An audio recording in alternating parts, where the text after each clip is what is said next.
Hello বন্ধুরা, তো গরমে তোমরা কেমন আছো? যা গরম পড়েছে, তো আমি এই গরমে করছি কাঁচা আমের আমপানা, যেটা আমাদের ছোট বড় সকলেরই প্রিয়। তো আমি দুটো কাঁচা আম নিয়ে নিয়েছি, আমগুলোকে ভালো করে ধুয়ে নিয়েছি।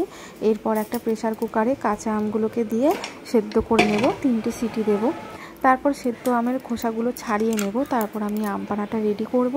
তো চলো, 3টে সিটি পড়লেই আমি প্রেসার কুকারটা নামিয়ে নেব। আমি ভালো করে ধুয়ে নেব একটুখানি, কারণ আমের গায়ে হয়তো একটু ময়লা থাকতে পারে। তো ভালো করে ধুয়ে নিচ্ছি আমগুলো ঠান্ডা জলে। আর আমগুলো একটু গরমও ছিল। তো খোসা ছাড়িয়ে আমের পাল্পগুলো চামচ দিয়ে ভালো করে পাল্পগুলো বার করে নিলাম। তো চামচের দরকার হলো না, এমনি ভালোভাবেই গলে গেছিলো। হাত দিয়ে ভালো করে বার করে আটিটা ফেলে এবার এর মধ্যে আমি কতগুলো মশলা অ্যাড করব। তো মশলাগুলো দেখো আমি কী মশলা অ্যাড করছি, তোমরা দেখতে থাকো ফ্রেন্ডস। তো পাল্পগুলোকে ভালো করে চটকে ভালো করে মেখে নিচ্ছি, একটা লেয়ার তৈরি করে নিচ্ছি পাতলা।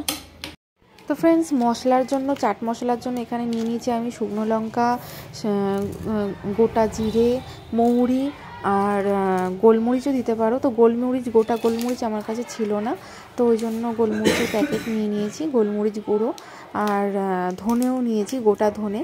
তো এভারেস্টের গোলমরিচের গুঁড়ো নিয়েছি। তো আমি একটা কড়াইতে সব মশলাগুলো শুকনো খোলায় ভেজে নিচ্ছি। ফ্রেন্ডস, একটা মিক্সিং জারে আমি পুরো আমের পাল্পটা দিয়ে দিচ্ছি। চটকে রাখা পাতলা লেয়ার করা আমের পাল্পটা দিয়ে দিলাম। তো এর মধ্যে আমি চিনি দিচ্ছি, চিনিটা তোমাদের পরিমাণ মতো স্বাদ অনুযায়ী দেবে। আমি এখানে বড় চামচের 3 চামচ চিনি দিলাম। তো নুন দিচ্ছি, কাঁচা নুন অল্প পরিমাণে নুন দিলাম। আর ভাজা মশলাটা দেব, ভাজা মশলাটাও পরিমাণ মতো দেব, তোমরা তোমাদের পরিমাণ মতো দেবে। আমি দেখো কতটা পরিমাণ দিচ্ছি, এই অল্পতেই জিনিসটা অনেকটা টেস্ট হবে, স্বাদের হবে। এবার দিয়ে দেবো বিট নুন। বিট নুনটা একটুখানি কাঁচা নুনের থেকে একটু বেশি পরিমাণেই দিতে হবে। তো এবার দিয়ে দিচ্ছি এভারেস্টের গোলমরিচ গুঁড়ো। তো যেহেতু গোটা গোলমরিচ ছিল না, গোলমরিচের গুঁড়োটাই অ্যাড করেছি। তো দিয়ে দিচ্ছি কয়েকটা পুদিনা পাতা, স্বাদের জন্য, টেস্টের জন্য পুদিনা পাতা দিতে। তো পুরো মিশ্রণটা মিক্সিতে ভালো করে ব্লেন্ড করে নিয়েছি, দেখো কত ভালো ব্লেন্ড হয়েছে। তো একটা কাচের গ্লাসের মধ্যে আমি আমপানাটা দিলাম, ফার্স্টে আমপানা দিলাম, এরপর দেব ঠান্ডা জল, কারণ ঠান্ডা জল দিয়ে এটা বেশি ভালো লাগবে এই শরবতটা, আমপানাটা।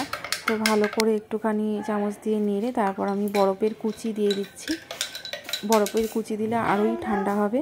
তো উপরে সাজানোর জন্য আমি দিচ্ছি পুদিনা পাতা। তো আজকে আমপানাটা কেমন হয়েছে, কতটা সুন্দর লাগছে তোমরা বলবে। আর খেতেও খুব টেস্টি হয়েছিল। তো পুদিনা পাতাটা উপরে দিয়ে দিলাম।